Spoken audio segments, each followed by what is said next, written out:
नमस्कार, मैं हूं हेमेंद्र शर्मा और आप देख रहे हैं एमपी राउंडअप। मध्य प्रदेश में कांग्रेस के सीनियर लीडर अजय सिंह ने सतना में एक चुनावी सभा में शाहरुख खान के बेटे आर्यन खान की पैरवी करते हुए कहा कि इस देश में दो तरह के कानून हैं, एक आर्यन खान के लिए और दूसरा अजय मिश्रा के लिए।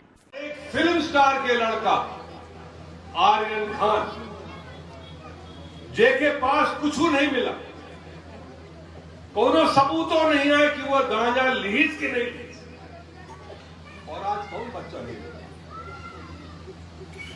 यही चले थी बिल्डिंग के पीछे पता नहीं कितनी कोरेक्स की बोतल पड़ी,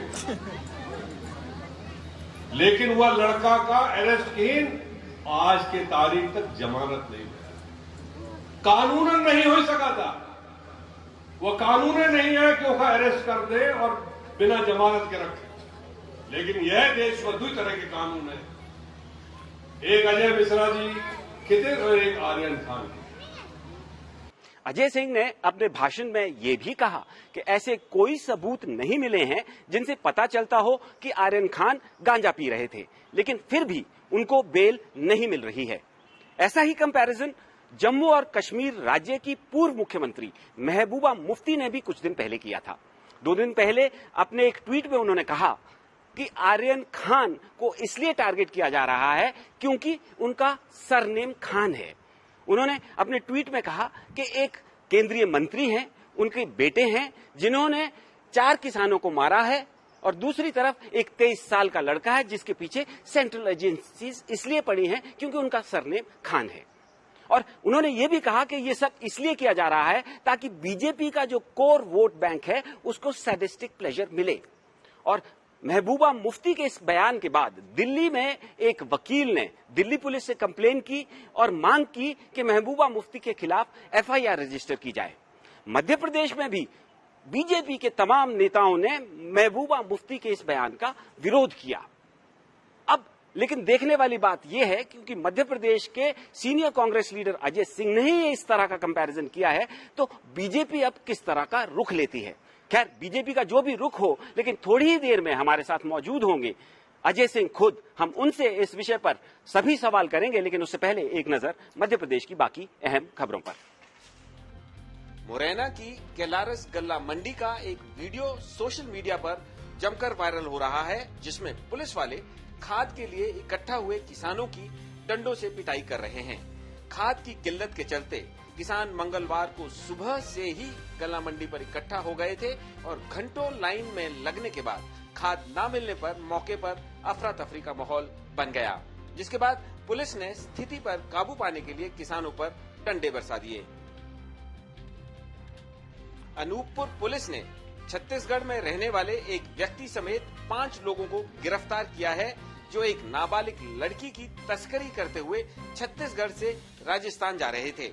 पुलिस के मुताबिक गिरफ्तार किए गए 5 लोगों में से एक नाबालिग का पिता है और 4 अन्य मानव तस्कर। पुलिस ने 10 लोगों के खिलाफ मानव तस्करी का मामला दर्ज किया है और गैंग के 5 फरार आरोपियों के ऊपर 10-10 हजार का इनाम घोषित किया है। बैतूल के आमला थाने में पदस्थ एक सब इंस्पेक्टर समेत 3 पुलिस वालों को एक शादीशुदा महिला से मोबाइल पर अश्लील बातें करने के आरोप में सस्पेंड कर दिया गया है। महिला के पति ने एसपी को लिखित शिकायत में आरोप लगाया था कि तीनों पुलिस अधिकारी उसकी बीवी से अश्लील बातें करते हैं, जिसकी वजह से उसकी शादी टूटने की कगार पर है। पति ने यह भी आरोप लगाया था कि पुलिस वालों की धौंस देकर उसे डराने की कोशिश की जाती है। फरियादी ने जो ऑडियो सीडी पुलिस को साक्ष्य के तौर पर पेश की थी, उसे जांच के बाद सही पाया गया और तीनों पुलिस वालों को सस्पेंड कर दिया गया। हरदा जिले का एक वीडियो तेजी से वायरल हो रहा है, जिसमें कुछ लोग एक युवक और एक युवती की पिटाई करते हुए दिख रहे हैं। पुलिस के मुताबिक वीडियो 2 दिन पुराना है, जब चारखेड़ा गांव के एक युवक की उससे मिलने आई एक युवती के घर वालों ने पिटाई कर दी। पुलिस ने फरियादी युवक यशवंत जमाने की शिकायत पर युवती के पिता के खिलाफ विभिन्न धाराओं के तहत मामला दर्ज कर लिया है। जबलपुर के नानाजी देशमुख पशु चिकित्सा विज्ञान विश्वविद्यालय के विशेषज्ञों ने गायों और भैंसों के लिए एक खास किस्म की चॉकलेट कैंडी तैयार की है जो जल्द ही मार्केट में आ जाएगी।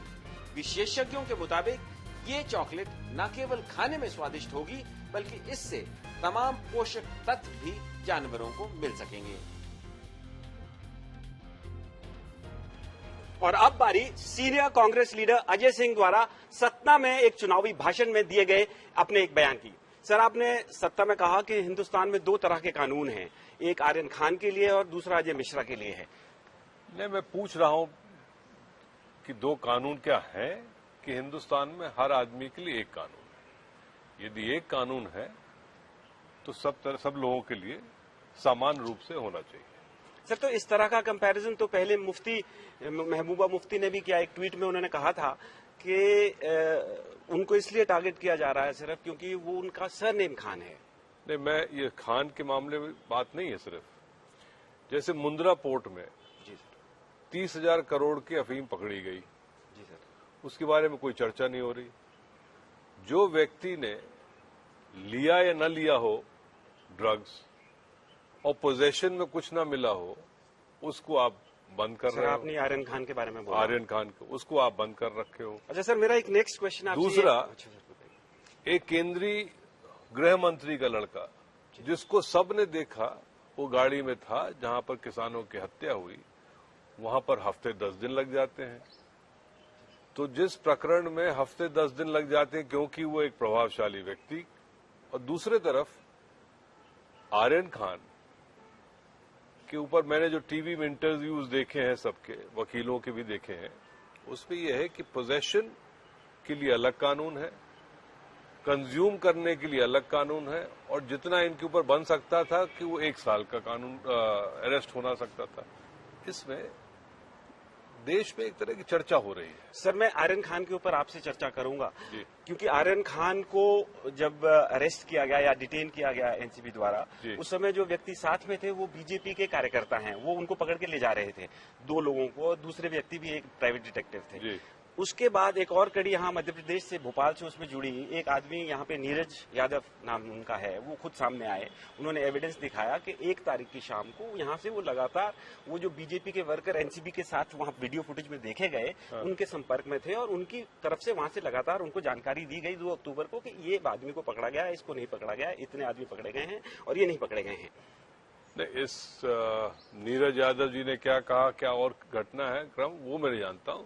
मैं तो साधारण तौर से एक आम नागरिक के हैसियत से ये प्रश्न जनता के बीच में पूछ रहा हूं कि कानून हिंदुस्तान में बराबर के हैं कि अलग अलग? सर, ये सवाल अब मैं आगे दूसरी तरफ ये आपसे पूछना चाहता हूं कि as a Congress leader you have raised this question. इससे पहले मध्य प्रदेश में भी और देश भर में भी there is a soft Hindutva line that the Congress party has been taking.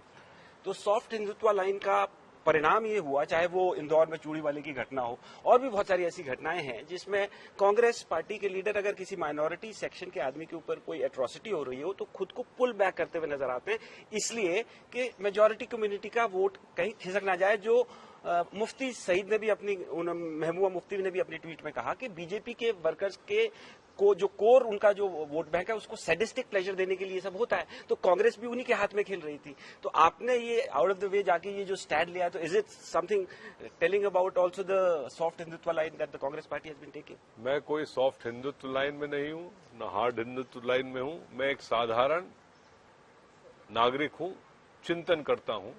You are a senior Congress leader sir. Senior Congress leader मान लीजिए या कुछ भी मान लीजिए, लेकिन देश यू हैव अ लेगेसी। ऐसे नहीं, आप जो कहेंगे वो उसका वजन है, उसका मतलब है, इसलिए हम आपसे बात कर रहे हैं। वजन है या नहीं है, कोई सुनता है कि नहीं सुनता है, लेकिन but you are the first congressman who has come out and spoken on number of issues on number of occasions like this. भाई, मुझे जो ठीक लगता है वो मैं बोलता हूँ। किसी को अच्छा लगे या मैं कोई हर दफे कोई चीज बोलने पर ये नहीं सोचता हूँ कि ये कांग्रेस के पक्ष में है कि नहीं पक्ष में है। यदि चिंता का विषय होता तो उसमें बोलना हमारा अधिकार। उसका जो नेक्स्ट स्टेप होता है सर कि उसकी वजह से आपका जो मूवमेंट होता है उस पर क्वेश्चन कर लेने शुरू हो जाता है कि भाई शायद he is looking for opportunities. मैं कोई अपॉर्चुनिटी नहीं ढूंढ रहा हूं। मैं कभी भी इस तरह की बात करने से ये कोई सोच न ले कि मैं कोई अपॉर्चुनिटी ढूंढ रहा हूं। इसका खंडन वेंकैया नायडू जी ने 2003 में कर दिया है, उसके बाद मैं 18 साल बाद वही खंडन करूं, कोई मतलब नहीं। तो mister Ajay Singh, senior Congress leader Madhya Pradesh से, इनका कहना है कि वो अपने विवेक के हिसाब से, दिमाग के हिसाब से इश्यूज पे स्टैंड लेते हैं और कांग्रेस पार्टी के हित में हो ना हित में हो, कई दफा ऐसा भी हो सकता है कि हित में ना हो। एमपी राउंडअप में आज सिर्फ इतना ही। कल फिर मुलाकात होगी, तब तक के लिए थैंक यू, गुड बाय।